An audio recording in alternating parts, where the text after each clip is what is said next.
Hi, my name is Lindsey Williams, and I'm the SNAP-Ed Nutrition Educator for Lincoln County. Today, I want to talk to you about the nutritional value that black beans provides our bodies with.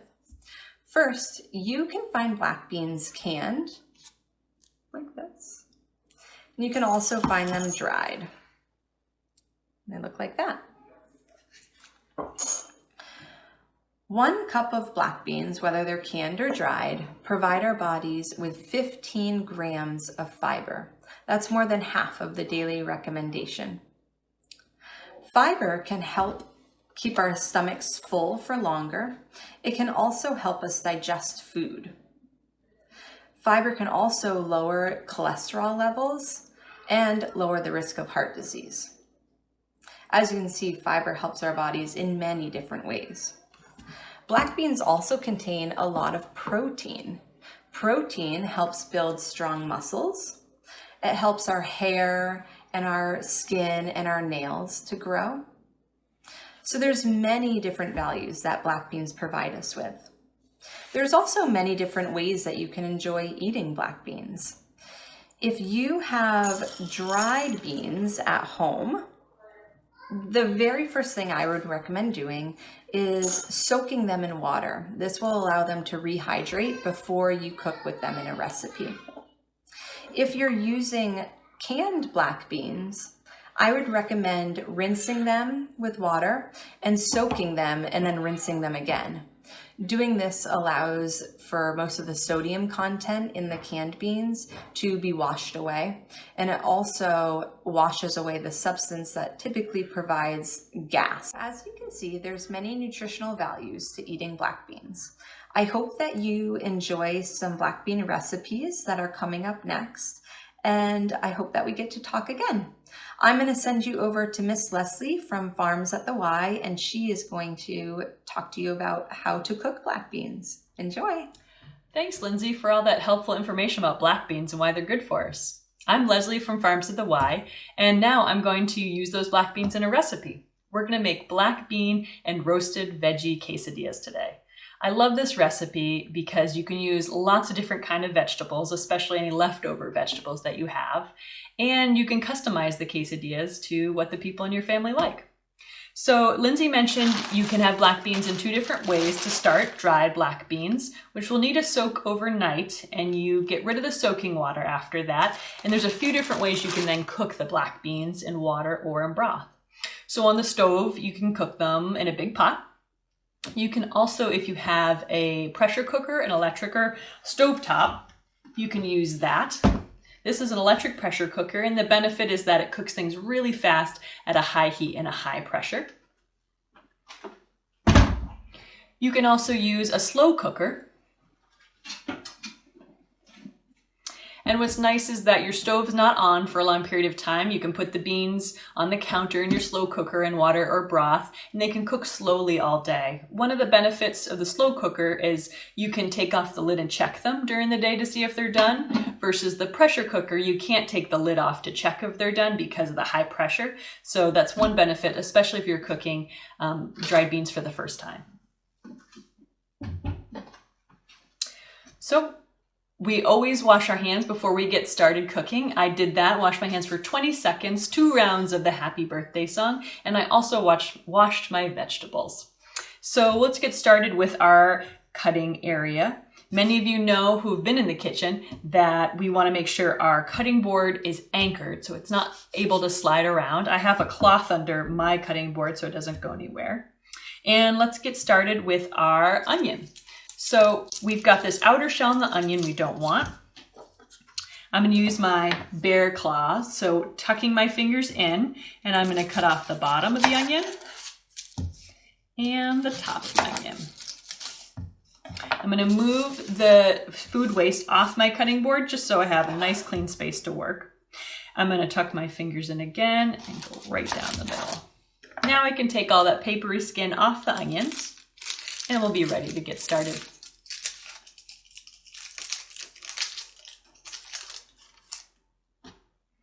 With an onion, it's round, so it rolls around a lot. So I always say you want to find your flat. So I put it on the flat side. And you can start working across the onion like this. If the food gets stuck to your knife, always remember to push the food off this way and never up. So down instead of up. You can see I have a serrated knife to start. You can also use a kitchen knife. You can see that the blades are different on them.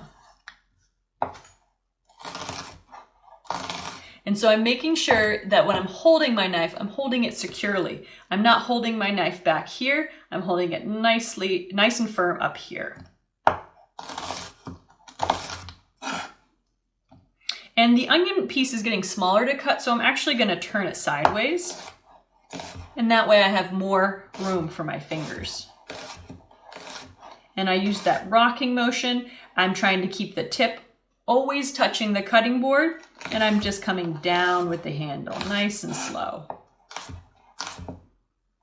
Great, there's our onion. Next, let's do our pepper. So the stem to my pepper already fell off, but I would cut the stem or twist it off my pepper, and I already washed this. And I'm actually gonna put it upside down, and I'm gonna cut around the sides because there's a core to that pepper with seeds that we don't want.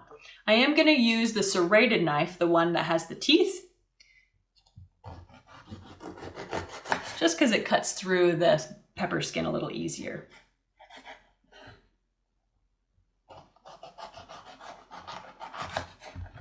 I am getting a little bit of seeds in there, that's okay.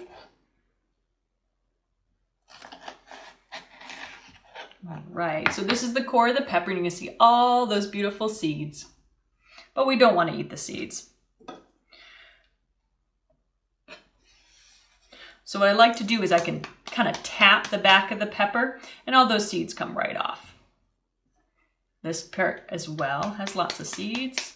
I'm just going to tap that and they'll come right off. The pepper also has kind of a foamy, spongy inner part that we don't want to eat. And so when I'm cooking with kids in the kitchen, I do tell them that we can just pull that right off with our fingers. So the outside of the pepper is a little tough, so it's easier actually if you put the skin side down. And for our peppers, I'm going to make long strips.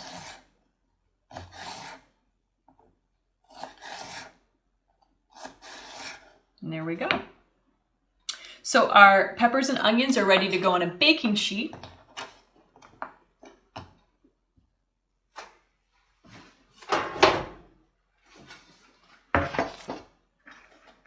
So put your peppers and onions right on the baking sheet. We have our oven preheated.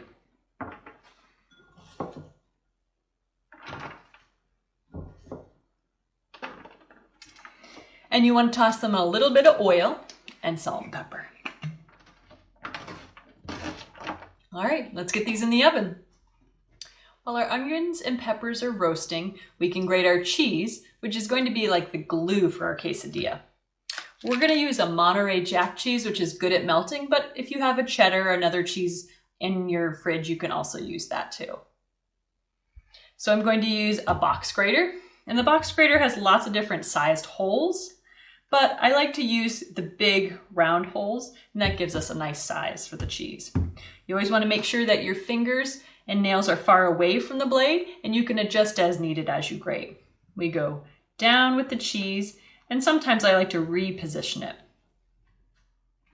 Our onions and peppers are all roasted, so let's put our quesadillas together. We're going to be cooking our quesadillas in a pan or a skillet. And so you're going to get your pan on the stove and get it heated up and put a little oil in it. And I suggest assembling your quesadillas in the hot pan, because if you were to assemble them on the counter, they might fall apart if trying to get them into the hot pan. So I'm going to just demonstrate with this cold pan how to put them together. So we've got these whole wheat tortillas, and I would set the quesadilla in the pan kind of halfway so that when I'm ready to fold it, I've got lots of room. So we're going to put our grated Monterey Jack down. And as I mentioned before, that's going to be the glue, so it's going to hold it together. We've got our roasted vegetables that are going to go right on top.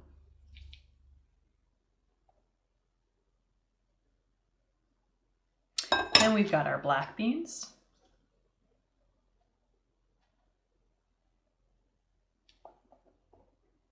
And we're going to finish with some more cheese because that's going to keep that side closed. You're going to want to work on a bit of a medium heat. I'm going to close that. And we're going to cook it on both sides. It's going to melt the cheese on one side, that'll hold together, and then we're going to flip it with our spatula and cook it on that side. And we're looking for the tortilla to kind of get like a golden brown color. We'll know that it's ready. All right, let's get things cooking and see what we end up with. All right, our quesadilla is browned on both sides, and we can set it right on the cutting board. It's a little bit easier to eat once it's cut up. All right, there we go. We've got our black bean roasted veggie quesadilla. Thanks so much for joining me today, and please enjoy the recipe along with this video.